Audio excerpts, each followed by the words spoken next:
Esra pasalnya yang pertama. Pada tahun pertama zaman Kores, Raja Negeri Persia, Tuhan menggerakkan hati Kores, Raja Persia itu untuk menggenapkan firman yang diucapkan oleh Yeremia, sehingga disiarkan di seluruh kerajaan Kores secara lisan dan tulisan pengumuman ini. Beginilah perintah Kores, Raja Persia, segala kerajaan di bumi telah dikaruniakan kepadaku oleh Tuhan, Allah semesta langit. Ia menugaskan aku untuk mendirikan rumah baginya di Yerusalem, yang terletak di Yehuda. Siapa di antara kamu termasuk umatnya, Allahnya menyertainya. Biarlah ia berangkat pulang ke Yerusalem, yang terletak di Yehuda, dan mendirikan rumah Tuhan, Allah Israel, yakni Allah yang diam di Yerusalem.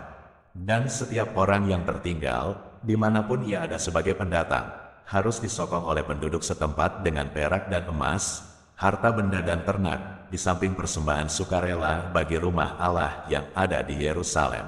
Maka berkemaslah kepala-kepala kaum keluarga orang Yehuda dan orang Benyamin, serta para imam dan orang-orang Lewi, yakni setiap orang yang hatinya digerakkan Allah untuk berangkat pulang dan mendirikan rumah Tuhan yang ada di Yerusalem.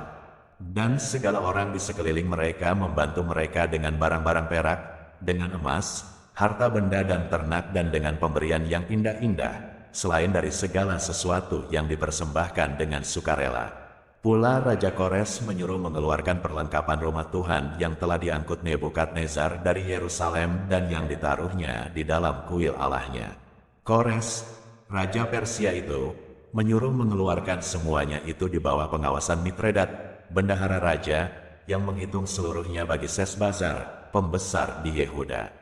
Inilah daftarnya: 30 bokor emas, 1000 bokor perak, 29 pisau, 30 piala emas, pula 410 piala perak, 1000 buah barang-barang lain. Barang-barang emas dan perak itu seluruhnya berjumlah 5.400. Semuanya itu dibawa oleh Sesbazar sewaktu orang-orang buangan itu dibawa pulang dari negeri Babel ke Yerusalem. Esra pasalnya yang kedua. Inilah orang-orang provinsi Yehuda yang berangkat pulang dari pembuangan, yakni para tawanan, yang dahulu diangkut ke Babel oleh Nebukadnezar, Raja Babel, dan yang kembali ke Yerusalem dan ke Yehuda, masing-masing ke kotanya. Mereka datang bersama-sama Zerubabel, Yesua, Nehemia, Seraya, Reelaya, Mordehai, Bilsan, Mispar, Bikwai, Rehum, dan Bana. Inilah daftar orang-orang bangsa Israel.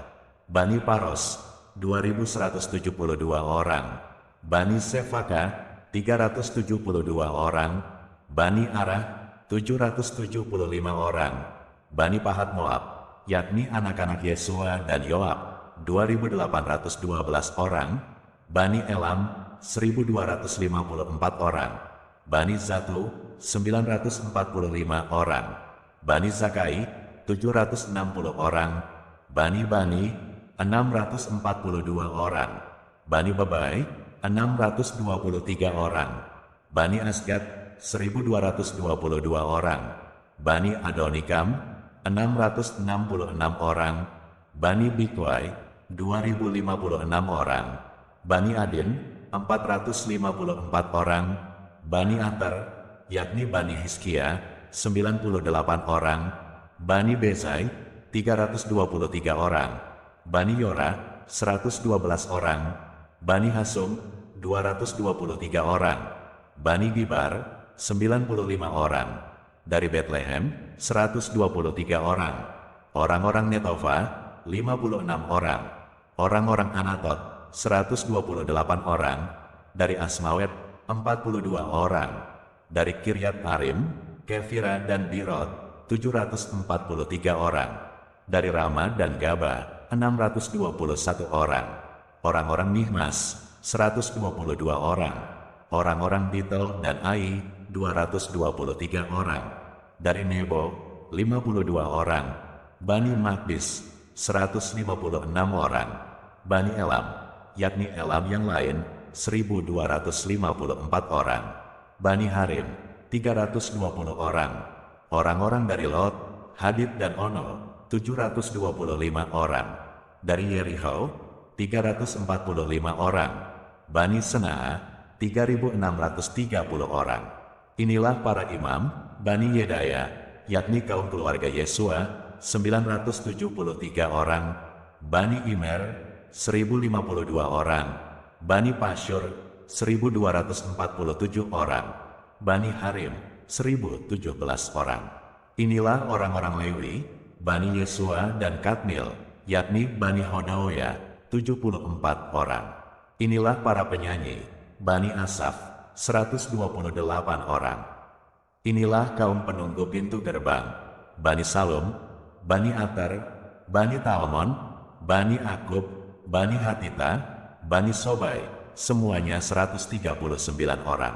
Inilah para budak di bait Allah, Bani Ziha, Bani Hasufa, Bani Tabaot, Bani Keros, Bani Siaha, Bani Padon, Bani Lebana, Bani Hagaba, Bani Akub, Bani Hagab, Bani Samlai, Bani Hanan, Bani Gidel, Bani Gahar, Bani Reaja, Bani Rezin, Bani Nekoda, Bani Gazam, Bani Uza, Bani Pasea, Bani Besai, Bani Asna, Bani Menim, Bani Nefusim, Bani Bakbuk, Bani Hakufa, Bani Harhur, Bani Baslut, Bani Mehida, Bani Harsa, Bani Barkos, Bani Sisera, Bani Temah, Bani Neziah, Bani Hatifa. Inilah keturunan para hamba Salomo, Bani Sotai, Bani Soferet, Bani Peruda, Bani Yaala, Bani Darkon,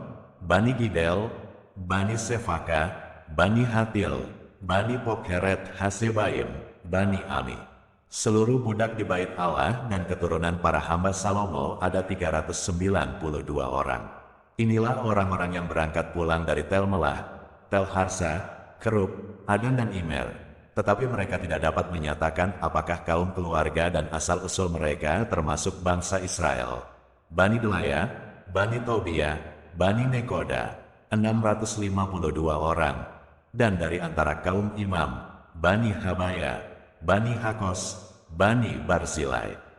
Barzilai itu memperistri seorang anak perempuan Barzilai, orang Gilead itu, dan sejak itu ia dinamai menurut nama keluarga itu. Mereka itu menyelidiki apakah nama mereka tercatat dalam silsilah, tetapi karena itu tidak didapati, maka mereka dinyatakan tidak tahir untuk jabatan imam.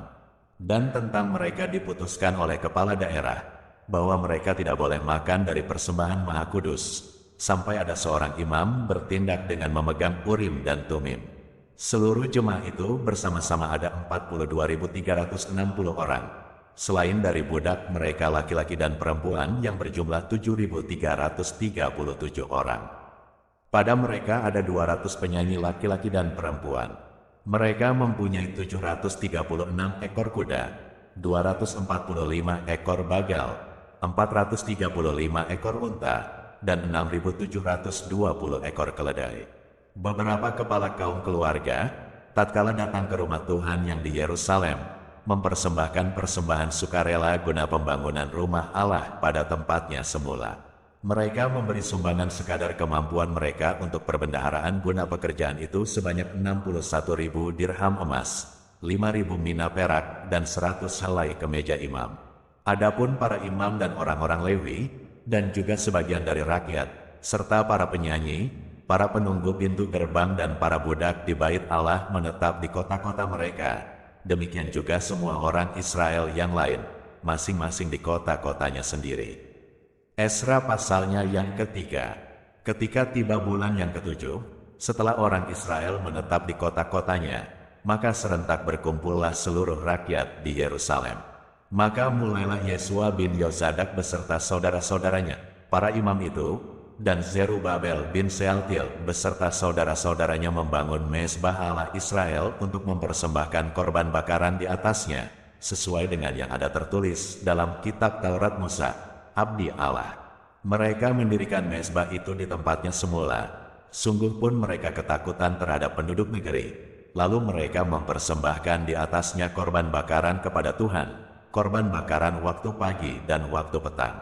Mereka juga mengadakan hari raya Pondok Daun, sesuai dengan yang ada tertulis, dan mempersembahkan korban bakaran hari demi hari menurut jumlah yang sesuai dengan peraturan, yakni setiap hari menurut yang ditetapkan untuk hari itu.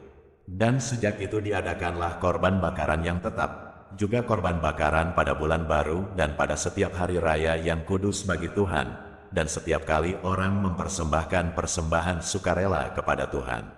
Sejak hari pertama bulan yang ketujuh mereka mulai mempersembahkan korban bakaran kepada Tuhan, namun dasar bait suci Tuhan belum juga diletakkan. Lalu mereka memberikan uang kepada tukang batu dan tukang kayu, sedang kepada orang Sidon dan Tirus makanan dan minuman dan minyak, supaya orang-orang itu membawa kayu aras dari Libanon sampai ke laut dekat Yafo, seperti yang telah diizinkan kepada mereka oleh Kores, raja negeri Persia.